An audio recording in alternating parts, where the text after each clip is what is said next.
Your doctor prescribes this for you, because I'm not a doctor, so don't listen to me. I'm not a doctor. Don't listen to me. I'm not a doctor. Don't listen to me. Just making that clear. Greetings everyone, and welcome to my channel, Fleeting Beauty by Simply Kim. Today I'm going to be talking to you guys about a pharmaceutical medication that I had given a whirl, and I just wanted to let you know my thoughts on Spironolactone.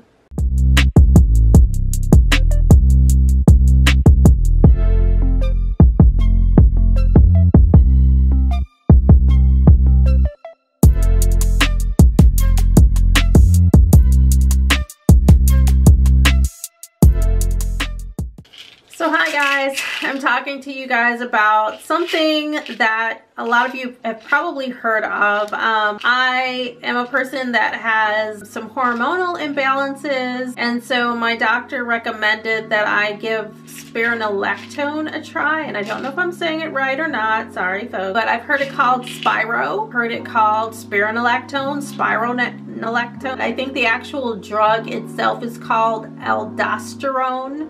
And I'll put that up on the screen somewhere, but we'll just call it Spiro today. Spiro is actually something that doctors will give to women specifically who are suffering from PCOS, which is Polycystic Ovarian Syndrome, I believe, PCOS. And PCOS is basically where as a woman, your body is making too much of the male sex hormones, and that can lead to acne, hair loss, so especially right in this area, if you think about men when they lose their hair, so the male pattern baldness that happens usually about here, our hair will just start to thin out a whole lot right there. Hirsutism, which is basically facial hair on a woman. Depression, there's problems with, fertility, and then of course obesity. So there's lots of things that happen with women that have PCOS, and I would say that Spironolactone is often prescribed to people who have acne. If you go out there on YouTube, you're going to see Spironolactone and how it's helped with acne. That's like a huge one that you're going to see everywhere. And then there's a lot of the male pattern baldness.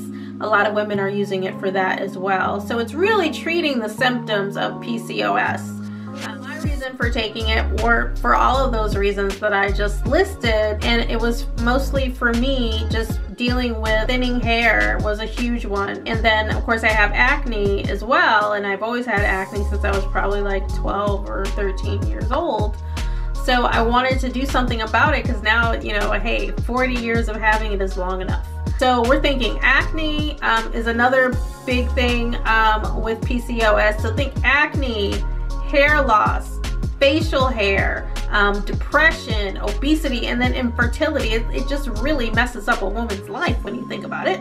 So the Spiro actually comes in to save the day, because it's actually going to reduce your testosterone levels, and that automatically by default means that your skin is not going to be as oily, you're going to experience fewer breakouts, your hormones are going to balance a little bit more, so you'll be a little less ornery maybe, and then the depression and so on and so forth is supposed to take care of itself. I personally did not have a super great experience for the month or two that I was on the prescription drug. As you all know, I don't like prescription drugs. So I must have really been feeling desperate to actually do this. So now here I am today, rethinking everything. Again, I'm thinking about how it works. I just wanted to tell you guys how it works. It reduces testosterone, it reduces acne breakouts, especially hormonal breakouts, which are typically very, cysts on your skin. It's very painful for a lot of people. It actually does impact your menstrual cycle. Now remember that Spiro is prescribed to women who are having infertility issues, because PCOS affects your fertility. So think about that. So now you've got Spiro, who is actually going to come in and help you regulate your menstrual cycle. This is whether you're 55 or you're 35. Some of us don't want to have no period right now, and I would be one of those people. All right, moving on. It does work, okay? So testosterone levels will decrease But guess what? Estrogen levels will increase. And if you watched my soy video, you know what happens with estrogen. Yes, estrogen will make you shapely even when you don't want to be shapely. So it does actually give you curves. Sometimes you don't want no extra curves. Sometimes you already have curves and you don't need any extra curves. And that was my situation. So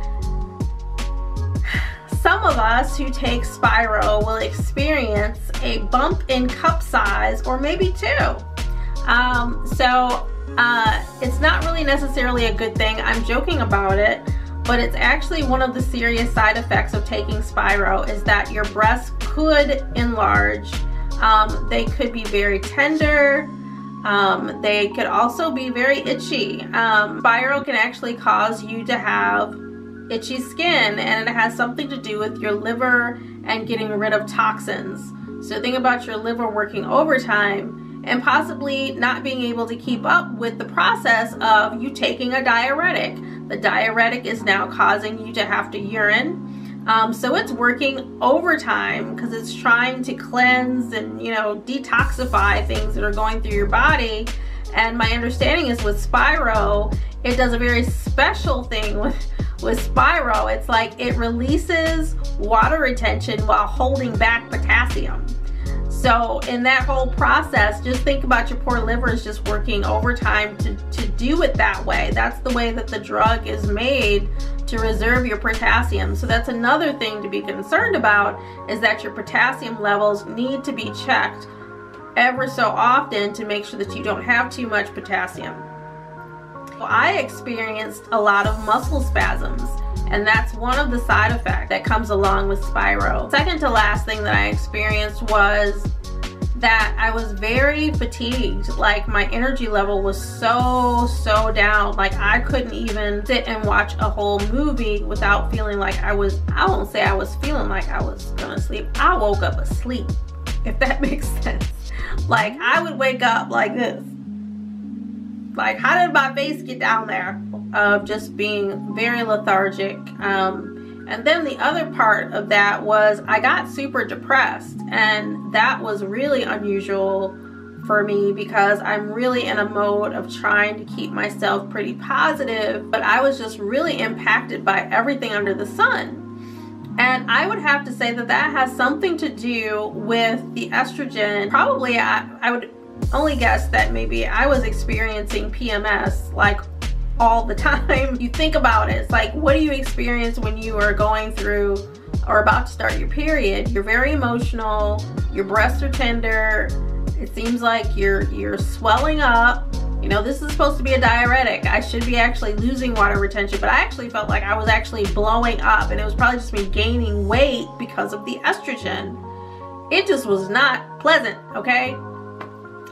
So the one thing that I loved about it, if I have to find something, is my skin was not oily at all. Like, it was really nice. Now see, I stopped taking it, which I understand is not something that you should do abruptly, which is what I did because I was like really freaking out about my breasts getting larger and about the itchiness and all of that stuff. And about the fatigue, and then about the depression. I was like, okay, look. And I was on 50 milligrams, just to tell you that, I was on 50 milligrams. But all of that stuff going on, I was like, okay, skin, you gonna have to try to behave, because I can't keep doing this. And as soon as I stopped taking it, I started getting pulled up, and I immediately started breaking out. Like, I have so many things going on my face right now that I am really 100% not used to. I just don't break out like this. I got something over here. I mean, it's just, there's just a lot of things going on with my face right now. And like I said, I'm oilier than I usually am, so I'm just not real thrilled about the skin change, but my energy is definitely back, and I do feel less depressed and weighed down. Everything is not making me want to cry. So I don't know, it's a trade-off. But anyway, I'm just letting you guys know what happened to me. So I had all of those things. So the breast pain, the itchiness. I thought my new bras were making me itchy. I didn't know what was going on. My mental and my mood was bad, muscle spasms. I started having longer menstrual cycles, and I was actually at a point where I really wasn't having too many periods. Unusual fatigue, and then the other one was like increased thirst, and that was hard for me to tell because I don't love water, but I think I was drinking more than normal. But I try to drink a lot of water just because I try to, you know, for my skin's sake. Some other side effects are, you know, kidney problems, sexual function. So men, if you're taking it, women too, I would imagine that that probably impacts your ability to enjoy yourself fully. I'm just saying, Spiro is probably helping lots of people with their acne, and I'm seeing all those videos and people look amazing and everything, but I'm like, what about all these side effects? Are they experiencing all of these things and they're just ignoring them? Like, I only see their faces. Like, if they stood up, would their breasts be like, you know, out to the wall? I just don't know how no one is pointing out the negative side effects of this medication, because there are so many of them that are just not worth it to me. I just don't understand it. Here's the other thing. So it's supposed to help with increasing, you know, improving your hair loss, right? So I was seeing where some people were like, that doesn't happen for a while. In fact, your hair will probably start to thin before it gets better. So I'm like, yippee for that. But like I said, there's just these pros and cons, but like the cons are just, could be deadly depending on how extreme they are. And I just don't know if that's really worth it to you all to consider doing this drug for the sake of thickening your hair and not having oily skin and not breaking out as much. When I think about my major issues, the things that I feel like I just can't really live without, I really would focus on certain things that I could probably correct with a natural method. And so for me, that would be the thinning of the hair, the hirsutism, my mood, definitely, which I think could be rectified with an adaptogen that would help me with my mood and help me to get my cortisol levels down.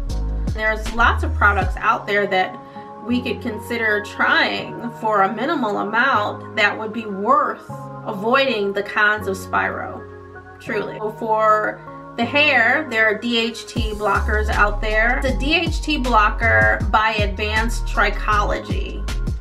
And it's a DHT blocker that also has immune support. So it's actually got both of those benefits in one. And I was looking at their product online. I'm planning on doing a review, but I will link them in the description box because they just sounded like they really have a good product, so that you're taking something by mouth, but then there's also a topical that you can use for those areas. And the pictures of the before and after pictures were just crazy. And I think it's worth trying over Spiro. For decreasing your hormonal acne and oily skin, there is a product that I just learned about called Acne Tame. And I'm going to link that in the bottom. I'm planning on buying it myself and trying it and letting you guys know how well it's going or if it's just a dud. Ashwagandha, I actually just did a video for ashwagandha, and that's an adaptogen. It actually helps your body to deal with stress by reducing your cortisol levels. And when your cortisol levels are reduced, your body will actually stop storing fat, like I was talking about. You'll sleep better, you'll be more alert, and so on and so forth. It improves your mood. It's a mood balancer. So ashwagandha, there's been studies on it. If you want to learn more about it, I will put my link to my video somewhere so that you can go and learn more about it. And I also will have links down below on how you can buy it in pill form, and as well as you can get it in a liquid form, which is really fast acting. I really like the liquid. And then hirsutism, dealing with, you know, the fuzz and the facial hair and the plucking and the pulling and the whatever you do. There are a couple of options that are kind of a permanent solution to that, because nobody wants to do that on a regular basis. Wouldn't it be nice just to get up and not have to worry about such things? So I'm recommending a cream called Vanica, and it's a topical cream. It is prescription, so you would have to get a prescription for it. It's very costly. I mean, you're getting a tube. I didn't bring it with me, but you're getting a tube that might be this big. Maybe 2, maybe 3 ounces are in there. You have to apply it to the areas that are giving you trouble once or twice a day. And I'm telling you, the moment that you stop using it is when that hair is going to start growing back. So it's the same thing with anything else that you do. You got to brush your teeth every day. You got to comb your hair every day. And if you didn't do that, wouldn't your teeth fall out? So I'm just saying, sometimes we don't want to adapt to doing things on a daily basis that would actually benefit us. And that's unfortunate, because we just have to learn how to add things into our regimen. So no, you can't start using, like, you know, the hair loss products that I know a lot of us have purchased, like the Rogaine or whatever. As soon as you stop using Rogaine, your hair is going to stop growing. So yes, so the Vanica is a great product. It costs just under $200 for that, and so, but it'll last you for a very long time because you're only using it on certain areas, but it should stretch for a very long time, but it is costly. So think about spending, you probably will go through 2 bottles a year. So if you don't mind doing that, I would suggest Vanica. There's also electrolysis.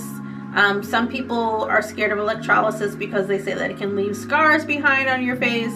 I will link to the Acne Tame, the Ashwagandha, and the DHT blocker down below. The Vanica, you would have to talk to your doctor about trying to get a prescription for that. But that's it, everyone. So Spiro is out for me. I think I'm just gonna deal with some of those other issues, but the ones that I can take care of, I'm running to my ashwagandha. I am running to try different products that are an alternative and healthy version. The Acne Tame, and then the DHT blocker as well. I just feel like I need to do something else. My overall recommendation, if you care about my little old opinion, because I'm not a doctor, I'm not a medical professional at all, I'm just sharing my experience with you. My final recommendation would be to use it if your doctor has prescribed it. If he is giving you this medication, he has already weighed the pros and the cons and felt like there was more benefit for you and your health to take it. Follow your doctor. I would highly suggest considering some alternatives for your hair loss, for your skin, for your mood.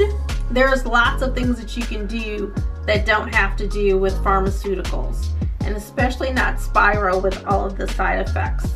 Yeah, so that's my take on it. Please share if you guys are having a really good experience with Spiro and you are not having these side effects that I'm having with the muscle, you know, spasms and all that. I would love to hear from you, because I'm only seeing the bright side of Spiro. The only people that are talking about the cons of Spiro are medical professionals who want to warn you. I've also heard this other doctor that was giving this long research presentation about Spiro, and he was like, I will never, ever, ever give that to my patients. And I was like, wow. Yeah, he didn't have good things to say at all about it. I will share that link as well if I can find that doctor's presentation. I'm looking for information. I like to do my research, and that's why I like to make these kinds of videos to share with you guys. So please like and subscribe and click the notification bell, because like I said, I will be making more videos like this and sharing my experiences with you. So thanks for joining me at Fleeting Beauty by Simply Kim. I will see you next time. Bye-bye.